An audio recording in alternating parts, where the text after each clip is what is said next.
Guys, hello, welcome to episode 3 of the Babbling Babel. I'm actually really excited about this one. We're going to talk to a super special guest called Steve Hill.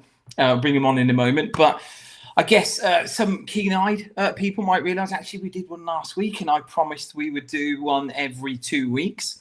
There's a reason for that. There's a reason we're doing it this week. And we'll talk more about that in a moment.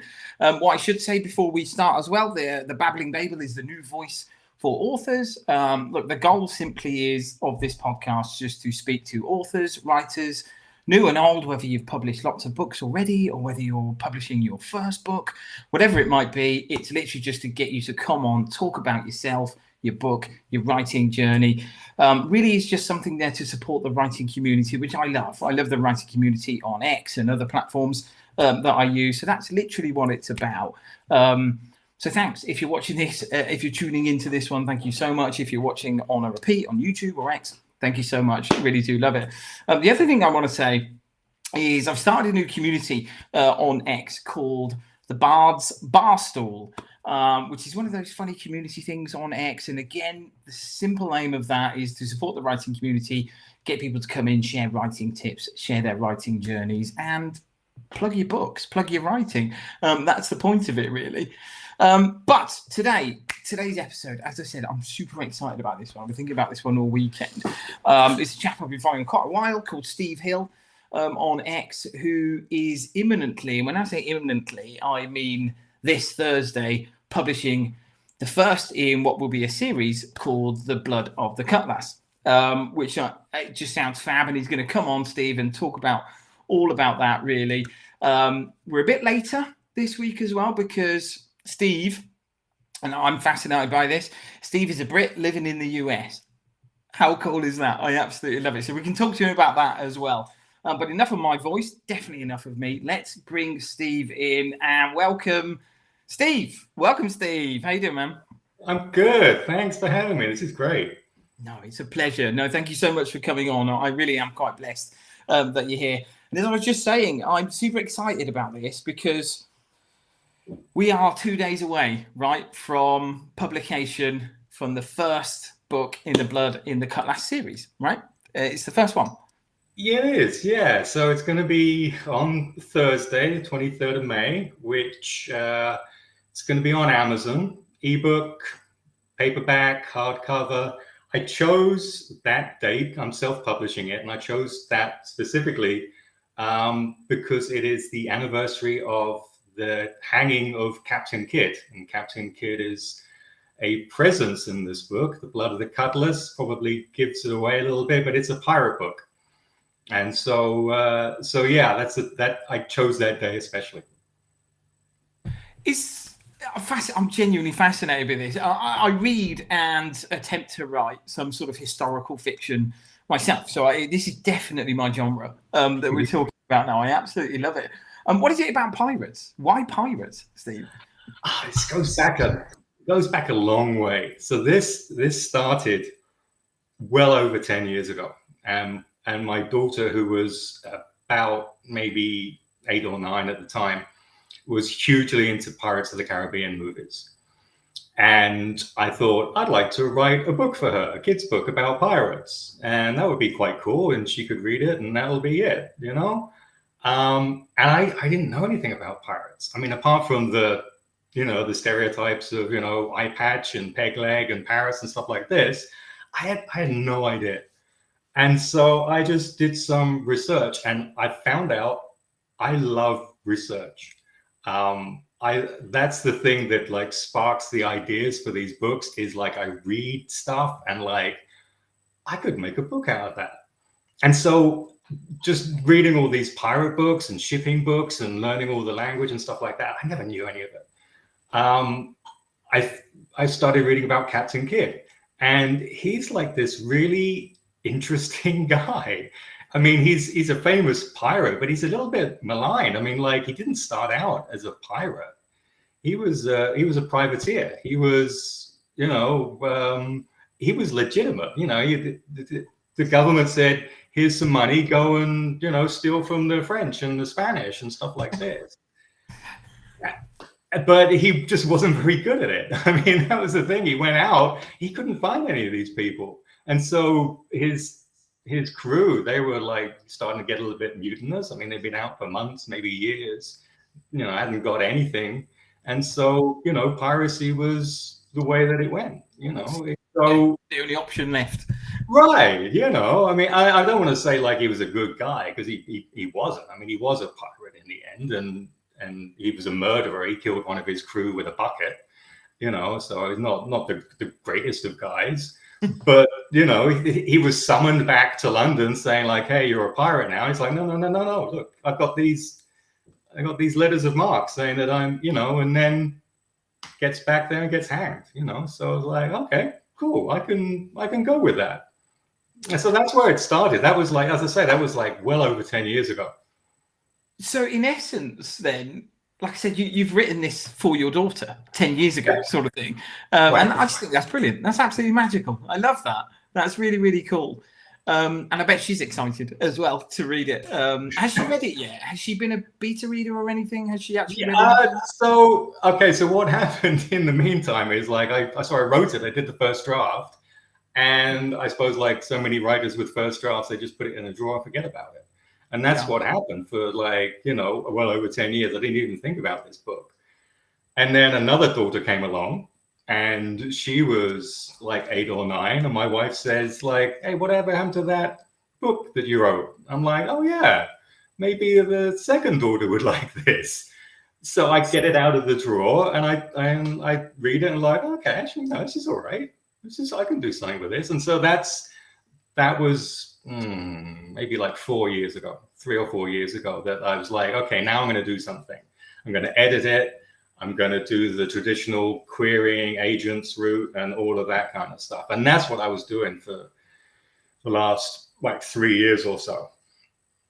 And didn't really get anywhere with the querying. I mean, anybody that's done any agent querying knows that it's a lottery, really. It's just a crapshoot. And I got a couple of agents interested in reading of the full manuscript, but nothing came of it. And so like end of last year, I was like, okay, I'm going to give it 6 months. If I don't hear anything, I'm going to publish it myself. And here we are, nearly 6 months later. That's what I'm doing. That's where you are. Yeah. Are you KDP, sort of Kindle Direct? Yeah. Publishing? Yeah. Yeah, they'll be on that. Do you know what I love, Steve, about this? I've got 2 kids. I've got a little girl and a little boy who are still very little, sort of primary school age. Mm-hmm. And I think it's genuinely true that your kids make you better. And what I love genuinely about your story here, it's magical. It genuinely is about how your first daughter has sort of inspired you to write the book that you've criminally put in a drawer for a decade, Steve. And then your second daughter's come along and you compelled again to bring it out, which is, I think that's beautiful. Genuinely do. I think that's pure magic. Absolutely wonderful stuff. I mean, the other thing is that I drew the cover myself, and then my elder daughter, she has like digitized it. She's a great artist, and so she's been involved in this book as well. And my younger daughter took the for me that's in there as well. So it is, it's a family effort. Yeah, they've been the inspiration, and now they're sort of part of it too. So that's pretty cool. That's fantastic. I love that. Tell us more about the characters then. So who's the MC? Who's the main character in this? So the main character, it's like an upper middle grade book. So it's going to be for like 10, 11, 12-year-olds and up. Sure. So the MC, it's John, and he's the cabin boy of a pirate ship that is just really bad. Not a good pirate ship, one of the worst in the Caribbean. But he's got this idea that he's bound for something more. He's on this ship. He's not being utilized to what he thinks are his great skills. Yeah. And he's told by this fortune teller that he's going to find the lost treasure of Captain Kidd. Captain Kidd in this book has already died, and the legend of his lost treasure is growing. Yeah. And he's been told, you're going to find it. And he's stuck with this Captain Damson, who is just inept but sort of lovable with it, and the quartermaster, who's like the first mate, if you like, called Crick, who's much more competent, is the one that really gets things done on the ship. And there's some, I don't want to give too much away, but there's some other characters that pop up and like, okay, that are going to help him along. And so, yeah, what I wanted was a book that kids would like, but adults could have fun reading with them as well. I was sort of inspired by like Pixar movies. I like the idea that you go to a Pixar movie and it's a kids movie, but there's little bits that adults will get. It's not, not that it flies over the kids' heads. It's just sort of like a little reference that maybe they wouldn't get. And so I wanted to put that in there as well. I wanted to write something that I would have fun reading if I was didn't already know the story. That's really interesting, isn't it? It's a really good point. In fact, some of my favorite films are probably Pixar movies. Like when you've got little kids, that's pretty much all you watch is children's TV, right? So I'm with you 100%. And I think that's really quite thoughtful, actually, and really interesting. It's something I've never thought about myself, about that moment, I guess, which is a precious thing. I mean, I did it tonight when I put my boy to bed. We read every night. He brings books home from school, and we read every night. And it's a very precious moment in our house. Really precious moment. So actually providing something for that, I think, gives it a little bit something extra. Because for me, I'm writing a book, and it's literally just, to be honest, I'm writing it for me. Very selfishly, I'm writing it for me because I like the story. That's nice. Right. But I think that doing something for that moment, because I think there are parents worldwide with children who love that moment of reading with their children. And like you say, actually, the books that I enjoy reading myself with my children are the ones that I take something from myself as well. There's a lot of I forget her name. I think is it Julia Robertson, I think, who writes really little children. So they're the Gruffalo, I think, and Stickman and things like that. Really small children, and they're some of my kids' favorite sort of books. But when you get that slightly bit older, and my daughter, I think, is probably the same age as your youngest, perhaps, or certainly was when you were inspired to write the book, you start to get exactly that, where you start to get some of the stories where there's actually little bits in it for me as well. So super thoughtful, Steve. I'm loving that. Absolutely loving it. Well, I hope people will get that from that. I mean, that they will read that and sort of like, okay, yeah, my kid isn't getting that particular joke, but I got it. That's cool. Yeah, indeed. Well, how? And I know nothing of this genre at all, really, or this particular audience segment. How long is the book, word count wise? What are we talking? That's a good question. I think it's under 60,000 words. I think it's like around maybe like 55,000 for this one. Yeah. Which I think hits the mark, doesn't it, for that age? I think that's about right. I think. Yeah, that's what I was looking at. Yeah. Yeah, indeed. My eldest is just starting to bring home books that you consider to be sort of novel. I never know. I read different things about the difference between a novel and a novelette. I don't know. Yeah, indeed. But very cool. So setting location, I'm assuming Caribbean. It's in the Caribbean islands. Yeah, it's in the early 1700s. So sort of like the tail end of the golden age of piracy, as they call it. So what I wanted to do was sort of like play on the tropes and of the genre of pirates. And like I said before, everybody's got an idea of what a stereotypical pirate story is going to have, and it's got those, but I sort of like have fun with it. One of my early readers said it reminded them of like Terry Pratchett, which was like, whoa, that's cool. That's I'll go with that. Yeah, maybe put that on the cover or something. I don't know, but that was sort of like the idea of just sort of playing around with it. It's supposed to be fun. It's not supposed to be historically accurate. So people who are really into that period and that will be like, oh, but that wasn't exactly the way that they did it then. Well, no, okay, it's a kid's book, and it's supposed to be silly and funny. So, hopefully you'll just roll with that.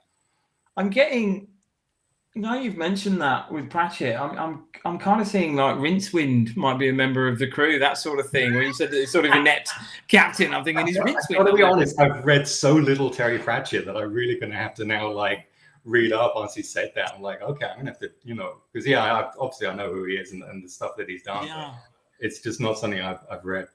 I'll recommend it. Okay, I can't recommend it enough. I don't know where to start. I mean, like Colour someone of told me Magic. like, huh? Color of Magic. That's where to Color of start. Magic. Well, that's the first Colour one, of right? Magic. Yeah, that's first one. Start there. But I Absolutely. read that like that wasn't the best one to start with. That's what sort of confused me. I'm like, okay, well maybe I should start with something else. Oh, quite possibly. Yeah, there probably is some sort of a bit like the Marvel films, right, where you can Right, like where chronologically or something. exactly. Yeah, Yeah, it gets quite confusing. possible. Yeah, we'll have to look that up. I'll let you know, Steve, for sure. So book one coming out on Thursday. Super excited about that. Definitely popping the champagne in your house. That's the time for celebrating. We were talking just before we came on air. I think it's a super achievement, and you guys should be proud. And I'm so sure that your family are proud as well. But you're not stopping there, are you? Because you're already editing book two, right? That's already happening. Right. Yeah. Like all of the wisdom is that when you're querying, a book, go write something else. Don't write a sequel. And I completely ignored all that. And so while I was querying, I was writing book two, just because I liked the characters and it's just like, I think I've got another story I can do with these. So I just started writing it. Didn't know what was going to happen with it, and I finished it a few months ago. And it's a little longer. So at the moment, that's running around about 70,000, but I might cut that down. I don't know. So I'm in like the process of editing that pretty slowly. I do not like editing. I like writing, and I know that editing is writing. Writing is rewriting, of course, but it's just very, very slow. And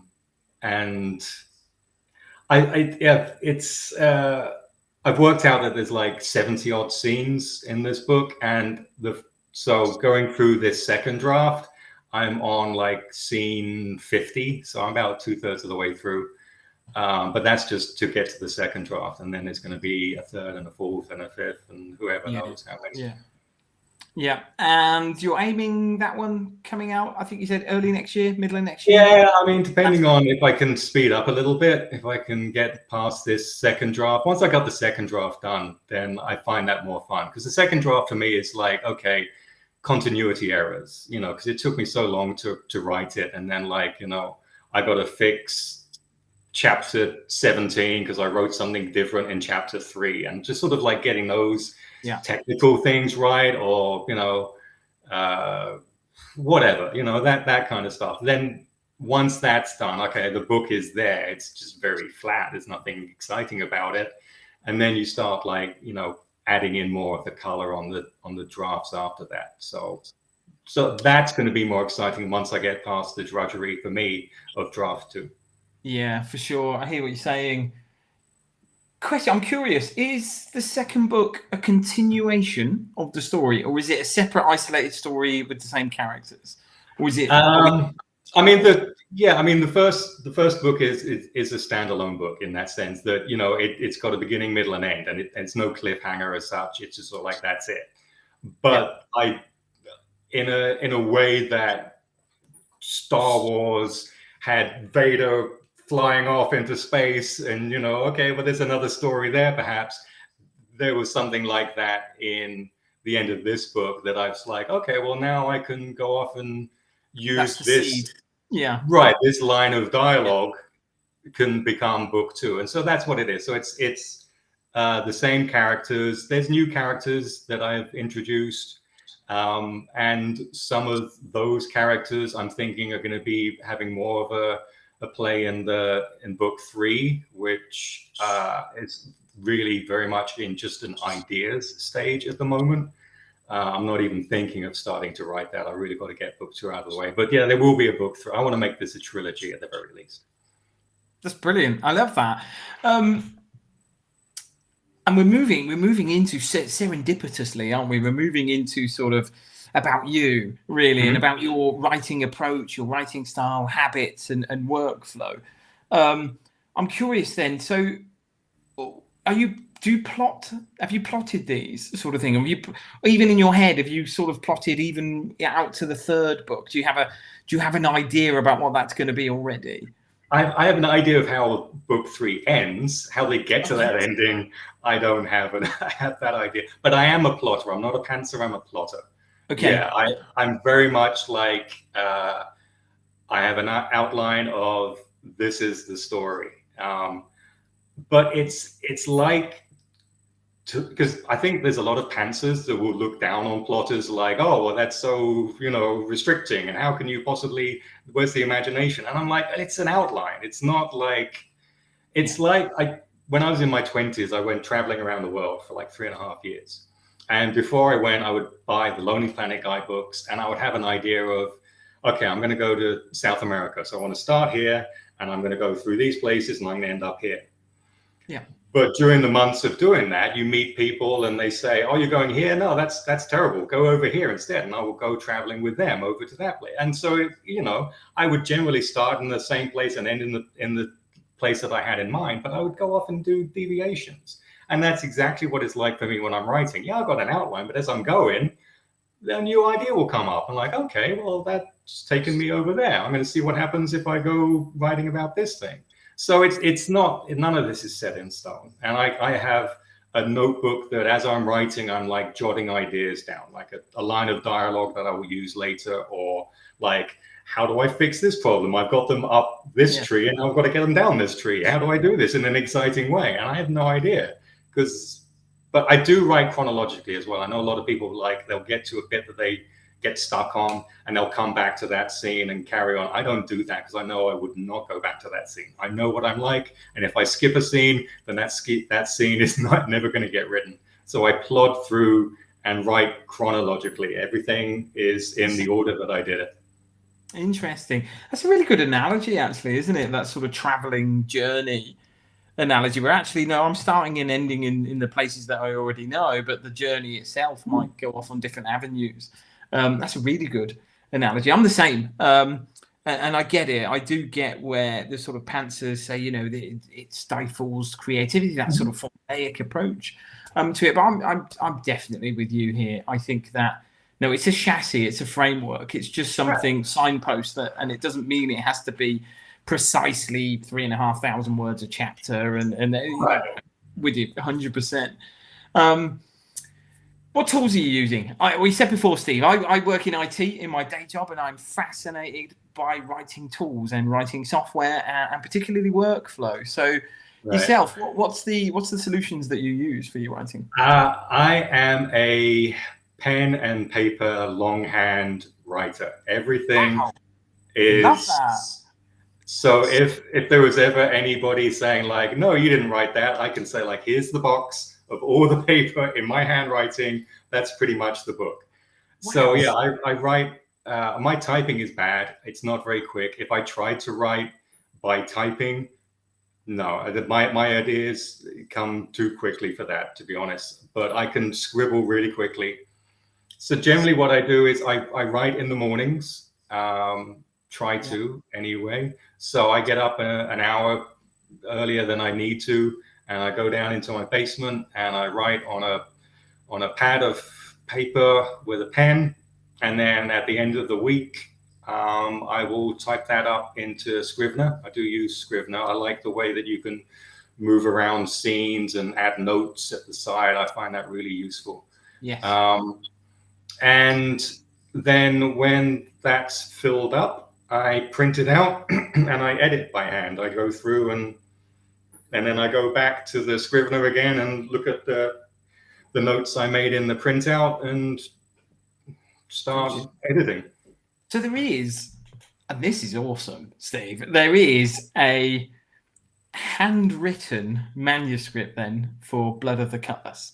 There is that's amazing. Yeah, I mean, it's very messy and it's probably not in the right order, but yeah, if you wanted to read the original draft, I could show it to you. Yeah. That's so cool. Absolutely love that. And that itself, that it's very precious thing, I think. It's a one-off. It's just that. That's amazing. I love that. So when you're doing your sort of plotting, are you doing that by hand? Are you sort of drawing out a chart sort of thing, or No, is it I tried bullet that. point? Yeah, Yeah, I tried that. It didn't really work for me.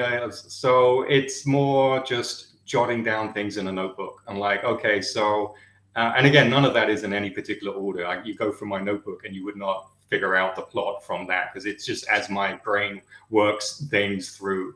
There's some pages that maybe have like the whole book plotted out on one page because I've taken all of the scraps that I've written before. I'm like, okay, I've got to get this in some sort of order. But basically, yeah, it's as I'm writing and changing slightly things, then it all goes into the notebook. And then I use the scenes in Scrivener and the little notes next to it saying, okay, this is the scene where X happens and where this person meets this person and says that thing. Now yeah, go write the scene. All right, now I write the scene. yeah. That's brilliant. I love that. Absolutely love it. I keep notebooks myself, but they are probably sometimes even I struggle to read them. Like I certainly couldn't actually write the book, in on a notepad. I think that's a lost art, Steve. That's amazing. I'm really impressed by that. Super curious. I use Scrivener as well. Big fan of Scrivener for exactly the reasons you've just mentioned about how I can drag and drop scenes about, and I've got these sort of sidebars with the notes in it. I've always found Scrivener to be quite difficult to properly plot in though. So I've recently come across a thing called Plotter, which is really cool because it shows me the whole timeline actually. So you have your characters essentially down the side, all of your chapters or scenes across the top, and then each character has a thread that goes all the way across, and then you can write what's happening to each character in each sort of chapter or scene. And it just stretches out really wide. And it's the only thing that I've come across where I can see the whole plot for every character on one page, on one screen sort of thing. It's really wide, like super panoramic sort of view.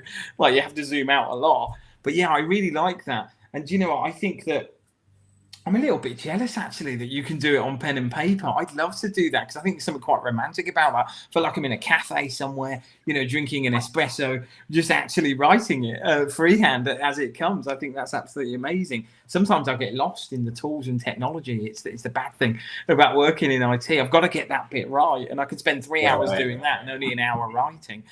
So I think super efficient. Actually, I'm just going to write it on a bit of paper. That seems like the best idea, right? Love it.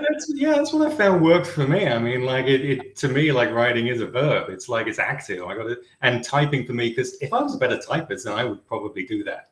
If I had like better typing skills, I'm like this. I mean, I've never done this. It's always like this. So if I could type better, maybe that would work for me. But I can't, and so it's like, okay, just write it out. And then just type it up and do like minor editing as I'm typing it up later. Yes. It's like, okay, that line's not quite right. I'm just going to change that a little bit. But basically, it's the same thing that's written on the paper. I love that. Absolutely love it. I really do.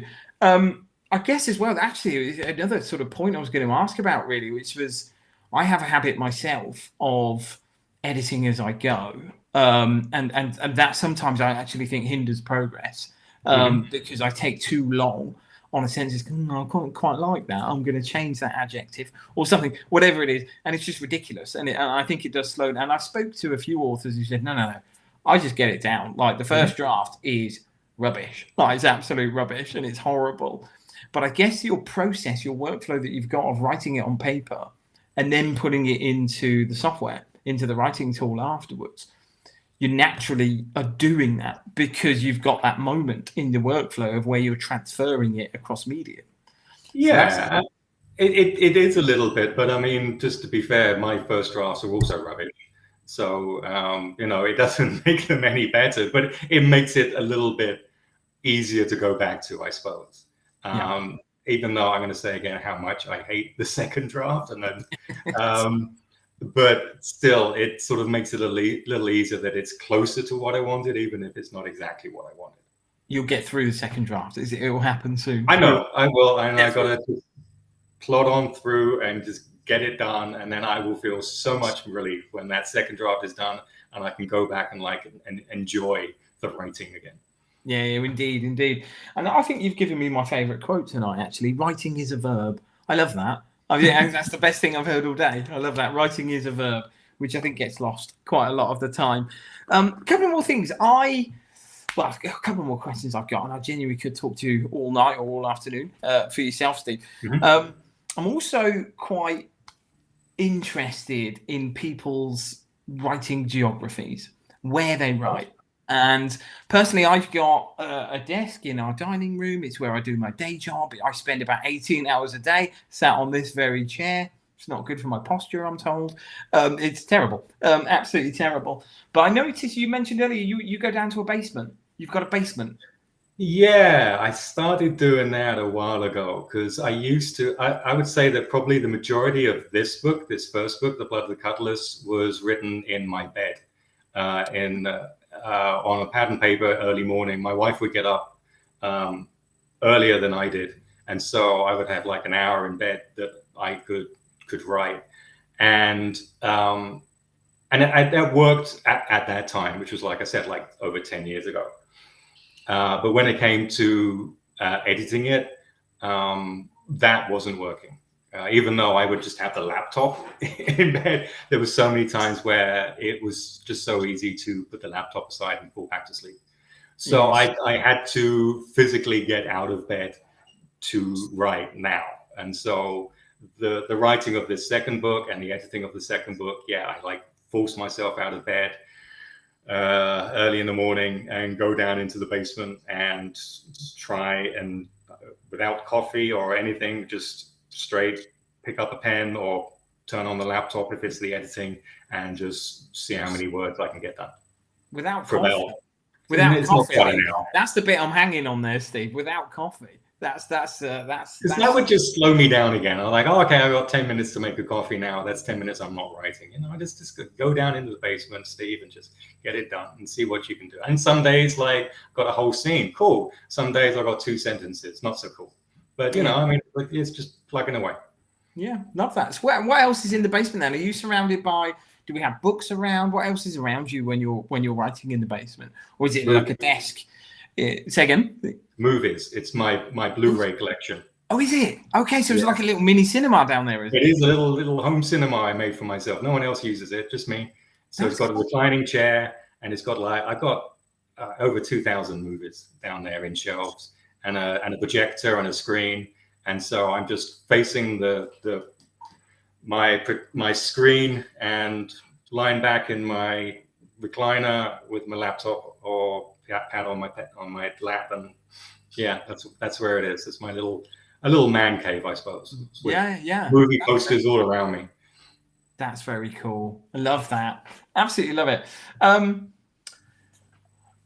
One more question about writing, and then I want to talk to you about what you do when you don't write. Really, so, what Steve does when he's not writing. But do you have any what you consider to be like peculiar writing habits? And I guess everybody has certain quirks, ways of doing things. And we've talked a little bit around that now about writing on pads and then sitting in a cinema basically to type it up, which is just amazing.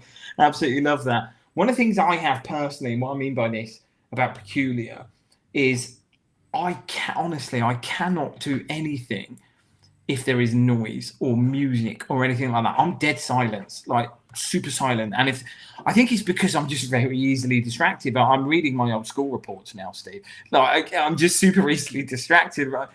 But for yourself, is there anything like that where you've got to be in a zone? Like you said, it didn't work on the bed because it was too easy to go to sleep. What else about your writing do you think is Steve?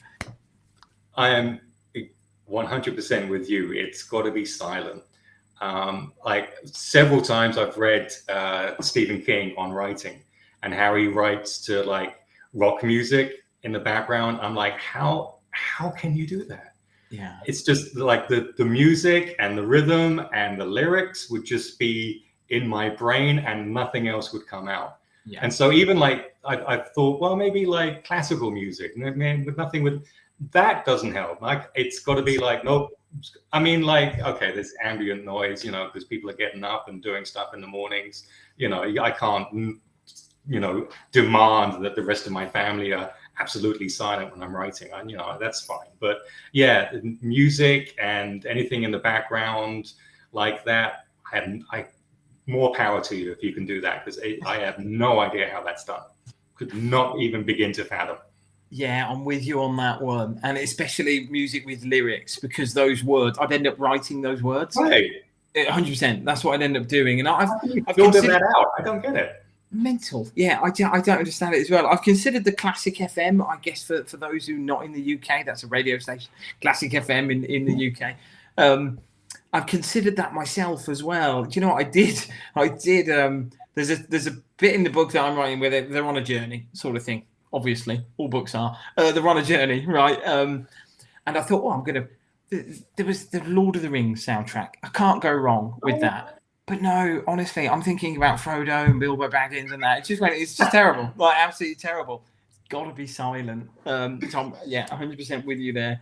I really am. I want to come and write in your cinema. I want to come and watch film with you, Steve, in your cinema. Sure. That sounds amazing. Yeah. It really does. I'll get a plane over. Sorry, wifey, I'm away for the weekend. I'm going to watch a movie with Steve. We'll get another chair in there. We can do it. Yeah, that'd be so cool. I love that. So last real point for myself, Steve. Mm-hmm. Away from writing, what do you do? What does Steve do? I think we've already figured out that you like movies. I think we've got that. What else do you do when you're not writing? What makes Steve tick? You mean like what pays the wages or the bills and stuff like that? What?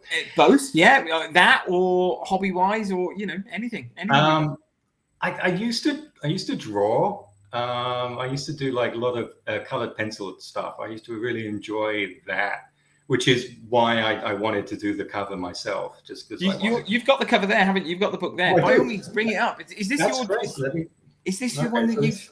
Yeah, there it is. So that's it. So this is. I drew this, and then my elder daughter Bella, she like put it on a computer and digitalized it and made it smooth it out and stuff like that. Sure. So that I used to do that for quite a while. I've always written, like ever since I was a boy, I would be writing stuff. And so there was always like this creative urge to do something, whether it was drawing or it was writing or whatever. And so that the drawing side sort of is phased out apart from the cover, and like the writing is taken over. But yeah, I'm a big movie fan. I'm not so much going to the movies because that's a different experience. Yeah. But like going down and putting on a popcorn flick and just that's my relaxation. That's what I do, just to turn off. That's cool. Yeah, love that. Absolutely love it. Best film you've seen lately, then, Steve? Best film. Give us a tip. What should I watch? What was the? We watched some of the Oscar nominations. So we saw Anatomy of a Fall, and we saw what was it called? The one about the concentration camp, the Holocaust. I can't remember what that one was called. I don't know. They're very different films. Both of those were excellent. So I've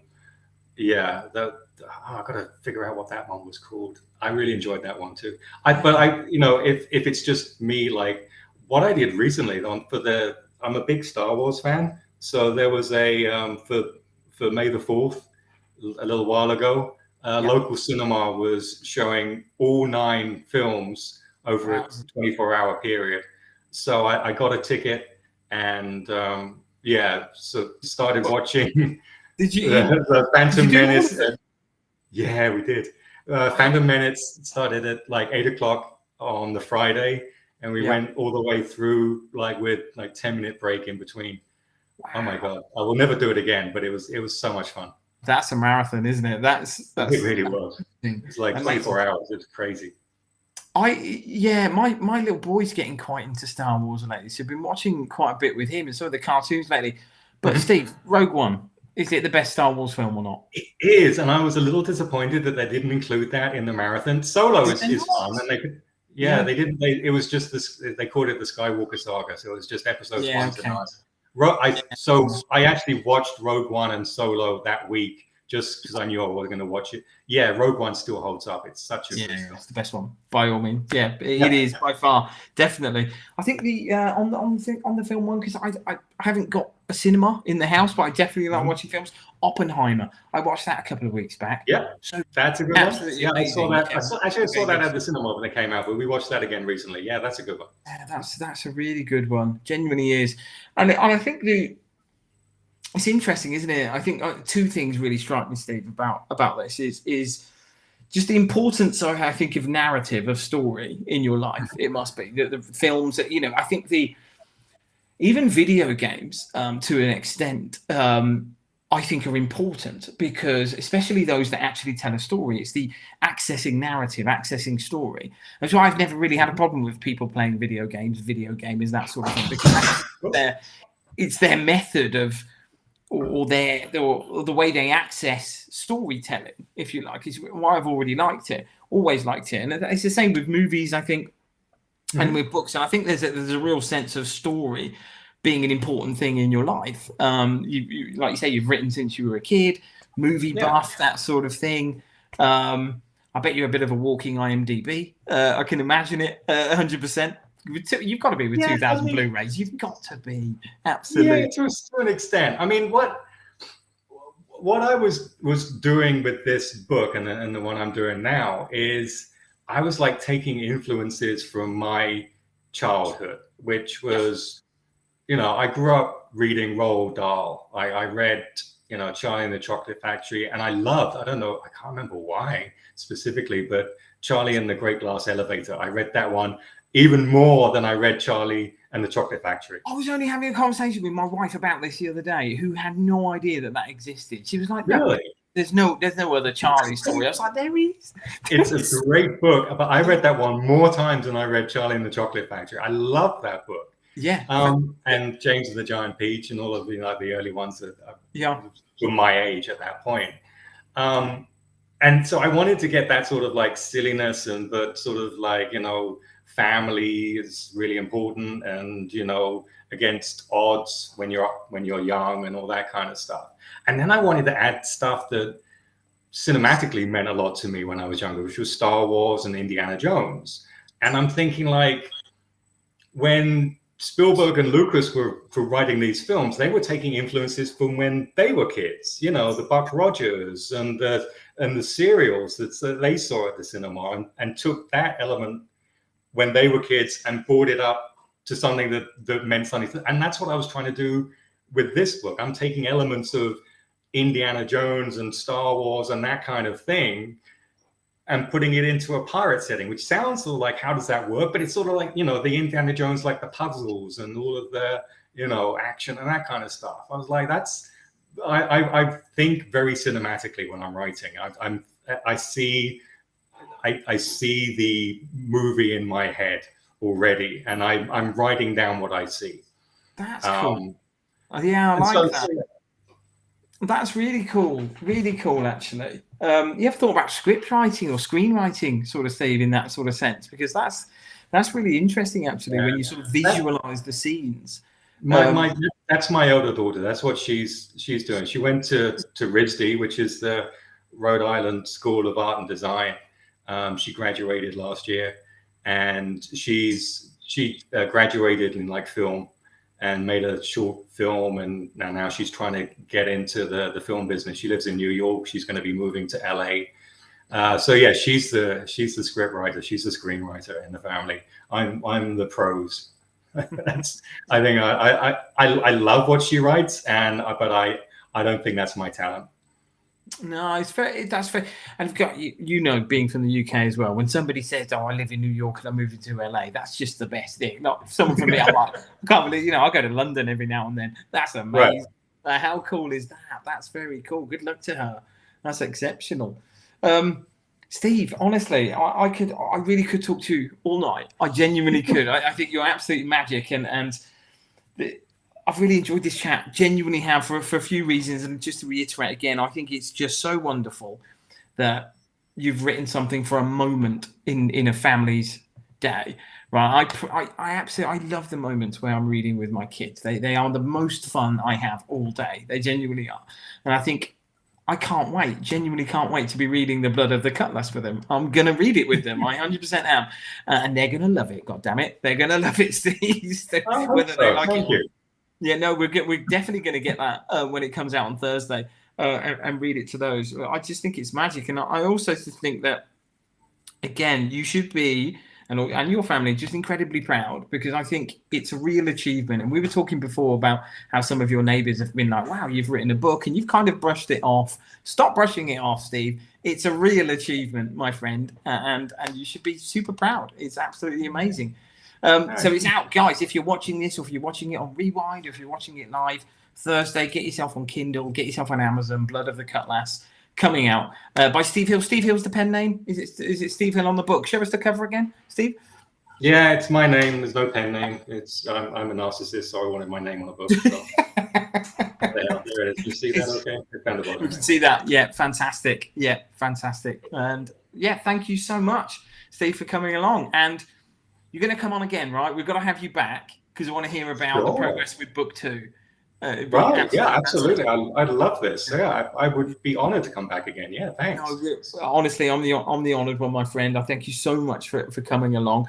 We'll make it longer next time because we can actually have a segment about talking about movies as well. We'll put that. Yeah, I'm sorry that it's got to be pretty late for you. You know, That's fine. It's fine. It's okay. It's fine. It's fine. I'm a late. Honestly, where you get up in the morning and write, I'm completely the opposite. My writing happens writing late at night in the early hours as well, which makes it really difficult to get up the next day, actually. So no, I'm still good, honestly. But yeah, just thank you so much for coming on, and good luck for Thursday. Make sure you celebrate it because it's a special moment. It really is. And yeah, we'll talk again soon. Thank you so much. Cheers, Steve. Appreciate it. So guys, how cool is Steve? Well, he's my new favorite person, not least just because I want to go and spend some time in his cinema and go and watch some cool movies and hang out in America. But because I just think it's such a magical story in itself, that he has written something because he was inspired to by his child over a decade ago. He's put it in a drawer. It's been gathering dust for years and years and years. There's another child that comes along and he's inspired again in the same way to get the book out, dust it off, edit it. A few years of querying, and a lot of people that will watch this know what that's like and know how difficult that is. To then actually think, you know what, I'm going to publish this because it's meaningful to me and I want it published. I want it out there. I think that in itself is a wonderful story. It really is, and I genuinely hope I'm going to buy it on Thursday, and I'm going to read it with my kids. And I do hope genuinely that if you're watching this, again, if you're watching it on repeat or if you're watching it live right now, go and get it. Go and get the book and give it a read. And if you're on X, if you comment on X, come and tell us that you've bought it and comment on Steve or my post and tell us that you've got it, because that'd be absolutely wonderful. I should say that wasn't a ghost, by the way. That's my dog just walking in here. It's not a ghost, so don't worry.